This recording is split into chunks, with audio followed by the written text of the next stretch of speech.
Jadis, tous les hommes avaient peur de la mort. Elle était comme un bruit de fond permanent que nul n'oubliait une seconde. Chacun savait qu'au bout de tous ses actes se trouvait sa propre disparition. Et cette angoisse gâchait tous les plaisirs.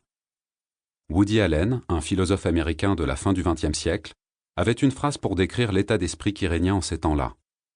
Tant que l'homme sera mortel, il ne pourra pas être vraiment décontracté. Manuel d'histoire, cours élémentaire, 2e année. 2. Journal intime de Michael Pinson. Ai-je le droit de tout raconter? Même à présent, avec le recul, j'ai du mal à croire que ce qui s'est passé s'est réellement déroulé. J'ai du mal à croire que j'ai participé à cette formidable épopée. Et j'ai du mal à croire que j'y ai survécu pour en témoigner. Évidemment, personne n'aurait pu se figurer que tout irait si vite et si loin. Personne. Qu'est-ce qui nous a poussés dans cette folie? Je ne sais pas.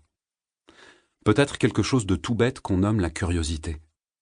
Cette même curiosité qui nous donne envie de nous pencher au-dessus des ravins pour nous apercevoir combien notre chute serait affreuse si on faisait un pas de plus. Peut-être aussi le besoin d'aventure dans un monde de plus en plus désœuvré et dépassionné. Certains disent « c'était inscrit, cela devait se passer ainsi ». Moi, je ne crois pas au destin préécrit. Je crois que les hommes font des choix et qu'ils les assument. Ce sont ces choix qui dessinent les destins et ce sont ces choix des hommes qui dessinent peut-être l'univers. Je me souviens de tout, de chaque épisode, de chaque mot, de chaque expression de cette grande aventure. Ai-je le droit de tout vous raconter? Pile, je raconte. Face, je garde le secret.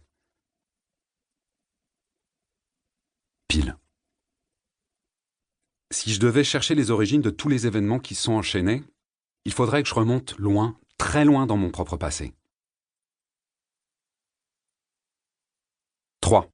Fiche de police. Demande de renseignements descriptifs basiques. Nom, Pinson. Prénom, Michael. Cheveux, brun. Yeux, brun. Taille, 1,75 m. Signe particulier, néant. Commentaire, pionnier du mouvement thanatonotique. Point faible, manque de confiance en soi. 4. Chez Dupont, tout est bon. Comme pour tous les enfants, il y eut pour moi le jour M de la découverte de la mort. Mon premier mort était justement un homme accoutumé à vivre parmi les cadavres. C'était Monsieur Dupont, notre boucher. Sa devise était inscrite en gros caractères sur sa vitrine. Chez Dupont, tout est bon. Un matin, ma mère m'annonça qu'on ne pourrait pas acheter chez lui du filet mignon pour demain dimanche, car Monsieur Dupont était mort.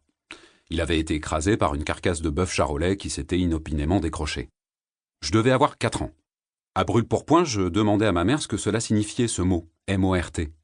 Ma mère se montra aussi embarrassée que le jour où je lui avais demandé si ces pilules contraceptives pourraient soigner ma toux. Elle baissa les yeux. « Eh bien, être mort, cela signifie n'être plus là. »« Comme sortir d'une pièce ?»« Ah, pas seulement d'une pièce, c'est aussi quitter la maison, la ville, le pays. »« Voyager loin, alors? Comme quand on part en vacances ?»« Non, pas exactement, parce que lorsqu'on est mort, on ne bouge plus. »« On ne bouge plus et on s'en va loin? C'est super! Comment est-ce possible? » C'est peut-être sur cette tentative maladroite visant à expliquer le décès du boucher Dupont que naquit en moi le terreau de curiosité sur lequel, bien plus tard, Raoul Razorback put faire germer ses délires. Enfin, du moins, c'est ce qu'il me semble. 3 mois après, quand on m'annonça que mon arrière-grand-mère Aglaé était morte, elle aussi, je déclarai, paraît-il, « Mémé Aglaé est morte? Alors là, ça m'étonnerait qu'elle en soit capable !» Furieux, mon arrière-grand-père roula des yeux terribles et proféra cette phrase que je n'oublierai jamais. « Mais tu ne sais donc pas que la mort est la chose la plus affreuse qui puisse arriver ?» Non, je ne le savais pas. « Ah bon? Je croyais que... » balbutiai-je. « On ne plaisante pas avec ces choses-là, » ajouta-t-il pour enfoncer le clou. « S'il y a quelque chose avec quoi on ne plaisante pas, c'est bien la mort. » Mon père prit le relais. Tous voulaient me faire comprendre que la mort était un tabou absolu. On n'en parle pas, on ne l'évoque pas. Si on prononce son nom, c'est avec crainte et respect. En aucun cas, on ne peut prononcer ce mot en vain, cela porte malheur. On me secoua. « Ton arrière-grand-mère Aglaé est morte. C'est horrible. Et si tu n'étais pas sans cœur, tu pleurerais. » Il faut dire que, depuis l'aurore, mon frère Conrad, lui, se déversait comme une serpillière de bain qu'on essore. « Ah bon? Quand les gens meurent, il faut pleurer. On ne me dit jamais rien. Les choses qui vont sans dire vont mieux en les disant. Pour m'aider à pleurer, mon père, excédé par mon arrogance juvénile, me gratifia d'ailleurs d'une paire de gifles. Comme ça, espérait-il, je me rappellerai 1. De la phrase « La mort est la chose la plus affreuse qui puisse arriver » et 2. Qu'on ne plaisante pas avec ces choses-là. « Pourquoi tu n'as pas pleuré ?» insista à nouveau mon père en rentrant de l'enterrement d'arrière-grand-mère Aglaé. « Laisse-le tranquille, Michael n'a que 5 ans. Il ne sait même pas ce qu'est la mort, » me défendit mollement ma mère. « Il le sait très bien, mais il ne pense qu'à lui. Alors la mort des autres l'indiffère. Tu verras, quand nous mourrons, il ne pleurera pas non plus. » Là, je commençais à comprendre pour de bon qu'on ne rigole pas avec la mort. Après ça, dès qu'on m'annonçait un passage de vie à trépas, je me contraignais à penser très fort à quelque chose de très triste. Des épinards en branches bouillies, par exemple. Les larmes venaient sans problème et cela faisait plaisir à tout le monde. J'eus ensuite un contact plus direct avec la mort. En effet, à 7 ans, ce fut moi qui mourus. L'événement se produisit en février par une belle journée claire. Il faut dire que nous avions eu auparavant un mois de janvier très doux, et il est très fréquent qu'à un doux mois de janvier succède un février très ensoleillé. 5. Où le héros meurt de suite. « Attention ! Malheur ! Mon Dieu ! Prenez garde ! Vous ne voyez donc pas qu'il va... Non !» Long crissement de frein, choc sourd et feutré.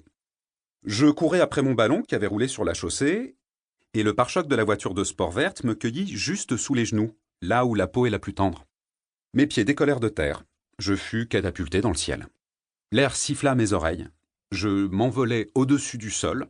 Un vent frais s'engouffra par ma bouche béante. Là-dessous, loin en bas, des badauds me scrutaient, épouvantés. Une femme hurla en me voyant m'élever. Du sang s'échappait de mon pantalon, formant une flaque sur l'asphalte. Tout se passa comme au ralenti. Je volais au niveau des toits, observant des silhouettes s'agitant dans des mansardes. Pour la première fois, surgit alors dans mon esprit la question qui m'obséderait si souvent par la suite. Mais qu'est-ce que je fais donc ici ? Oui, à cet instant, suspendu dans le ciel une fraction de temps, je compris que je n'avais rien compris. Qui suis-je ? D'où viens-je ? Où vais-je ? Éternelle question. Chacun se les pose un jour. Moi, je me les posais en cet instant où je mourais. J'étais monté très haut. Je redescendis très vite. Mon épaule percuta le capot de la voiture de sport verte. Je rebondis et ma tête alla heurter le rebord du trottoir. Craquement.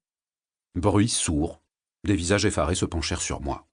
J'avais envie de parler, mais je ne pouvais plus rien faire, ni dire, ni bouger. La lumière du soleil se mit à décroître lentement.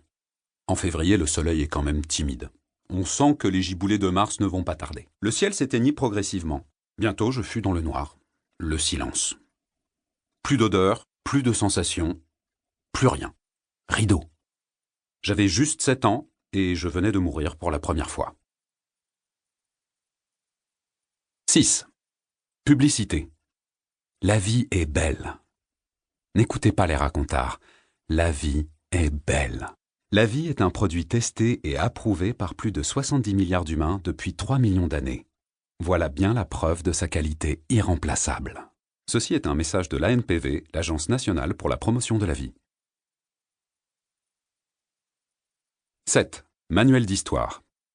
Jusqu'à l'apparition de la thanatonnautique, la mort était considérée comme l'un des principaux tabous de l'humanité. Pour mieux lutter contre son image, les hommes avaient recours à des processus mentaux que nous qualifierions de superstitions. Certains considéraient, par exemple, qu'une médaille métallique à l'effigie de Saint Christophe, accrochée à un tableau de bord, permettait d'éviter de mortels accidents de voiture. Avant le XXIe siècle, on plaisantait ainsi couramment. En cas d'accident de voiture, c'est l'automobiliste qui a le plus gros Saint Christophe qui a le plus de chances de s'en sortir. Manuel d'histoire, cours élémentaire, 2e année. 8. Où le héros meurt moins qu'on aurait pu le croire. Attente, rien d'horrible ne se produisit. Arrière-grand-père avait tort. Mourir n'était pas si affreux que ça. Il ne se passait rien et c'était tout. Le noir et le silence durèrent très longtemps. Enfin, j'ouvris les yeux. Une silhouette gracile apparut dans un halo de lumière opaque. Un ange, sûrement. L'ange se pencha sur moi. L'ange ressemblait étrangement à une femme, mais une femme très belle, comme on n'en voit jamais sur Terre. Elle était blonde, avec des yeux bruns. Son parfum sentait l'abricot. Autour de nous, tout était blanc et serein. Je devais être au paradis parce que l'ange me sourit. Ouais. Livre audio complet gratuit disponible en description de cette vidéo.